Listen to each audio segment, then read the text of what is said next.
So a lot of you guys are sending me this article, and I can really see why. This is from the same writer of the article that I covered in my Triggered by Fanservice video. I recommend you guys to check that one out first for some proper context and destruction of Mary Sue in general. Honestly, I cannot believe that there's a part 2 of this video. A video that unexpectedly got more views than necessary. Gee, I wonder why. Since this is a Mary Sue article like the last video, as always, we're gonna please the eyes of our viewers with nothing but awesome anime pictures that you can fab to, because you absolutely need to, because if you don't, you're gonna bash your head against the wall for how retarded this entire thing is. Boys and girls will get it, and I have like thousands of them.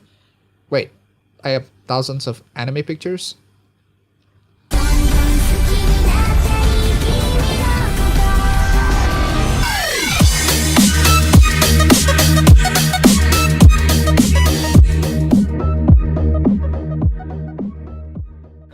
The objectification of women is a problem. A whole lot of people here ban boobs and babes. No breasts if they're attached females allowed in any media, and anyone who finds such things sexy is a sexist pig. The last time I checked, that's exactly what you guys are complaining about, and I love your follow-up for that because it's so convenient. For a perfect, timely example, just look at the Olympics. These elite athletes are not doing anything sexual in their events, but the prime physical condition of their bodies and the close-fitting and or revealing clothing worn to achieve peak performance often aligns with what society has deemed sexy, and nobody has a problem with Olympic spectators thinking the athletes are hot.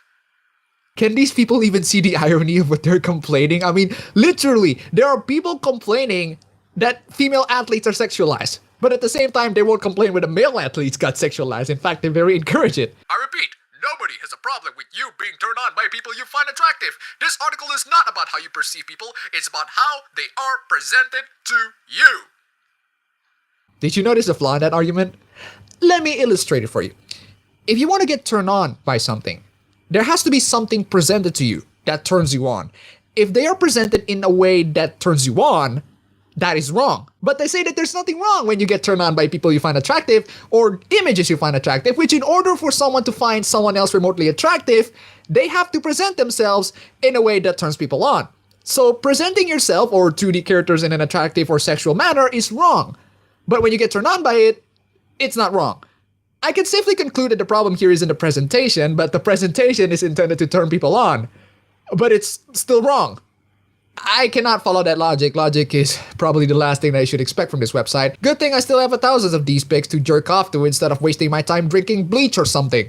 The human body is neutral, not inherently objectified just by the virtue of being visible. When Olympic athletes are represented in media, the photographers, journalists, and commentators have a choice. Do they show these accomplished professionals doing their thing and allow viewers to decide their own if they find the competitors attractive? Or do they choose close-ups, angles, and descriptions which draws attention to attractiveness over performance? For male athletes, the media usually opts for the former, with the recent exception of Pita Tafa Tufwa, whose oil-slicked body at the Rio opening ceremonies threw American media personalities into a tizzy. For female athletes, the answer is still too often the latter. Because they never objectify men, not even the anime realms. That never happens ever.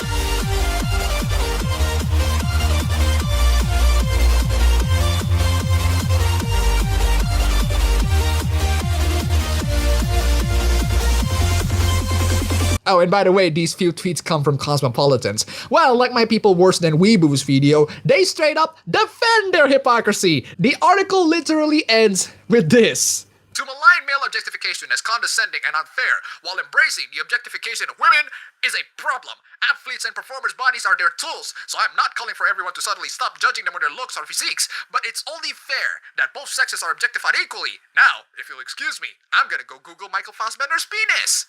This writer has the pre-built assumption that women are objectified more than men, and that in order to make things more equal, the people that are treated less equal should be treated more equal. Isn't that right, Vice President of the Student Union? That we extend their freedom of speech by not being marginalised when they're debating.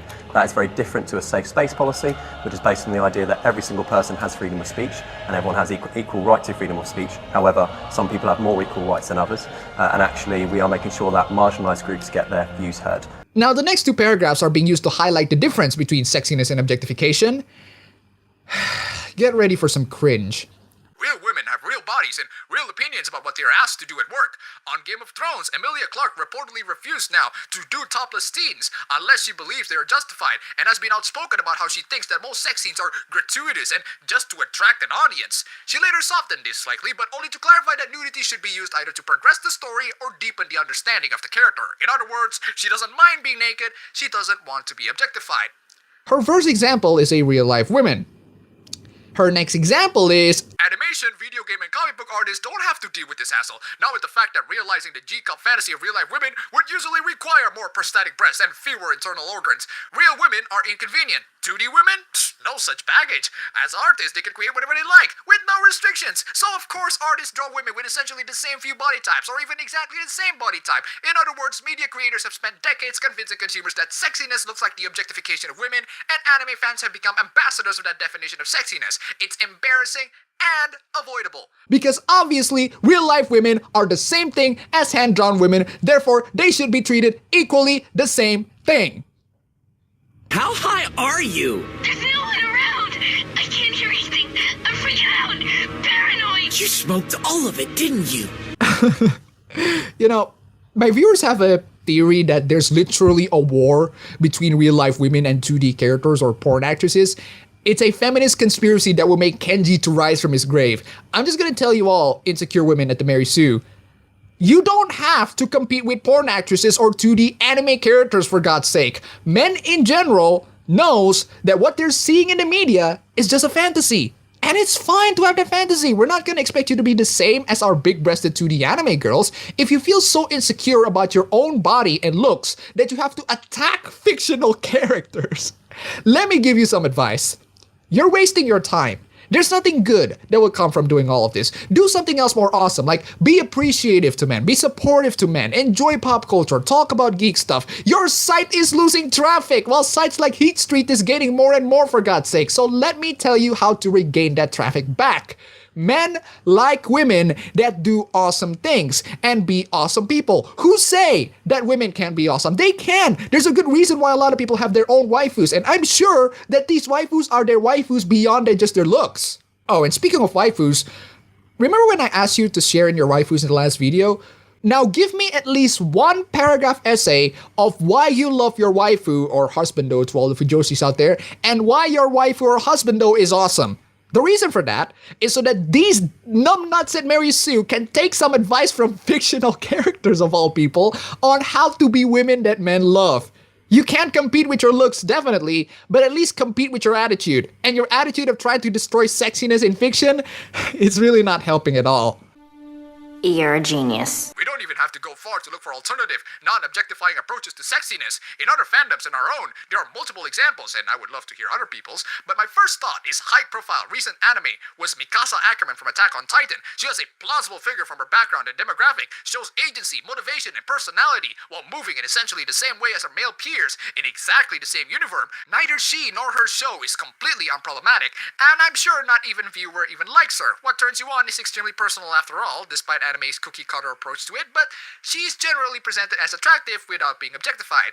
Now, this is somewhat true. Mikasa is indeed a character with depth and complexity, and she's a waifu to a lot of people, but I still prefer Sasha Browse. Because she loves potato and bread. I love potato and bread. Not only that, she's kind, she's beautiful, she's love at first sight material, she's gentle, she's stupid and ridiculous, which only makes her 10 times cuter and make her 10 times more perfect. A flawed waifu is a perfect waifu. She never gives up, she keeps on going, and she's really damn good at kissing.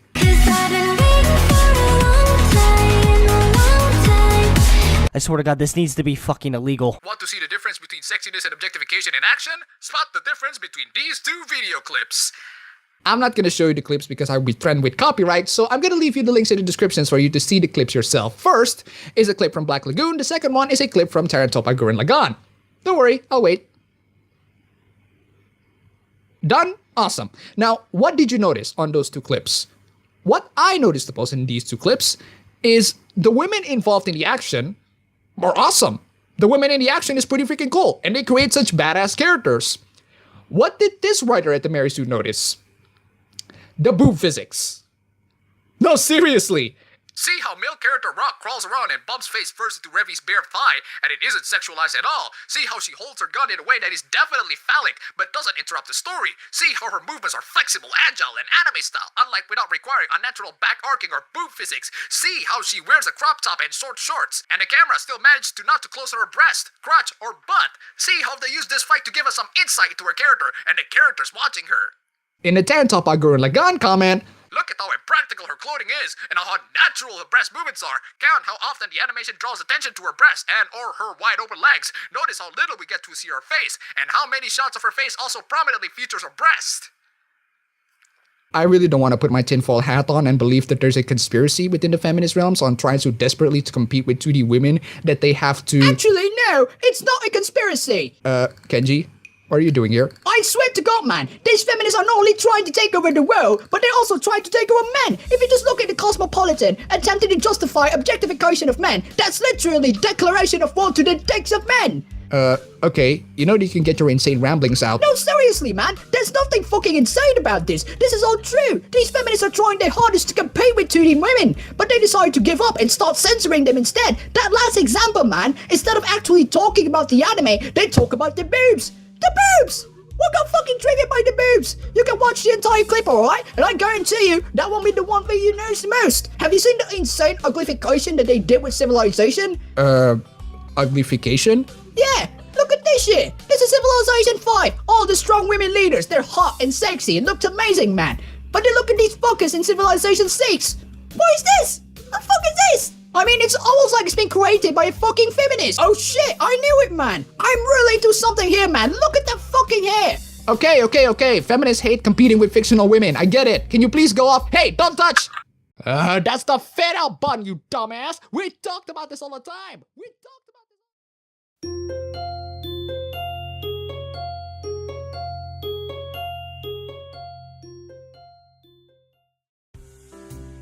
Alright, we'll talk feminists here. We'll fucking talk, alright?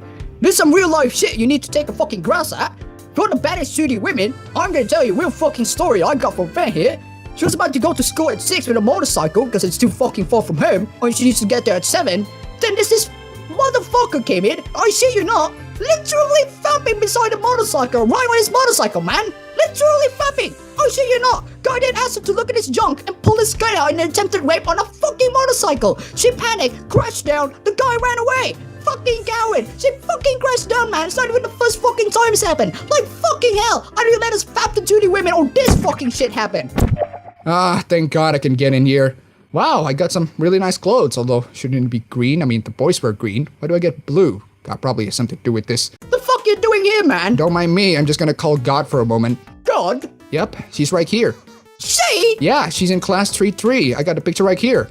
There she is. Don't know why she's wearing guys' clothes though. And there's a boyfriend. Oh, she got on the same class with Ritsu and Lizard. Color me surprised. How the fuck is she God?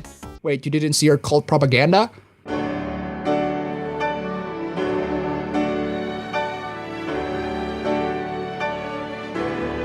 I knew it! The feminist— Hello, God? Yeah, someone just slept through universes. I don't know how. They might have a tool in their hand or something. Hacking tools, I don't know. He's right here. Can you get in and actually do your job? Thanks.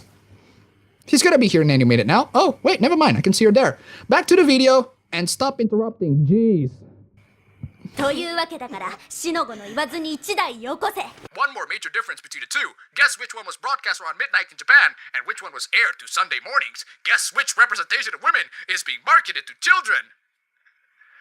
Gurren Lagann is not exactly porn. One of the characters just happened to dress sexily. I mean, for God's sake, as far as I can remember, these two were your childhood crush.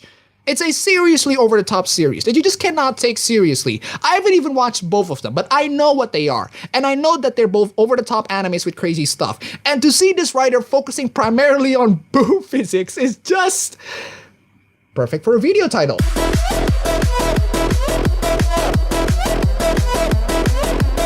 Exactly how low is our opinions on Japanese animators that we think them incapable of making cartoon women hot without dehumanizing or humiliating them? Agency, motivation, a voice, personality, enthusiasm, dignity, autonomy, consent. It's disheartening just how many people see such elements as unreasonably high expectations in a medium where literally anything is possible.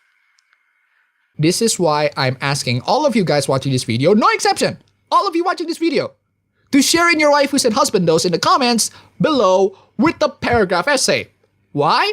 Because these people at the Mary Sue got caved in bumfuck nowhere that they seriously believe that animes are incapable or haven't produced badass, cute, intelligent, loyal, brave, cynical, awesome female characters. There are like tons of them.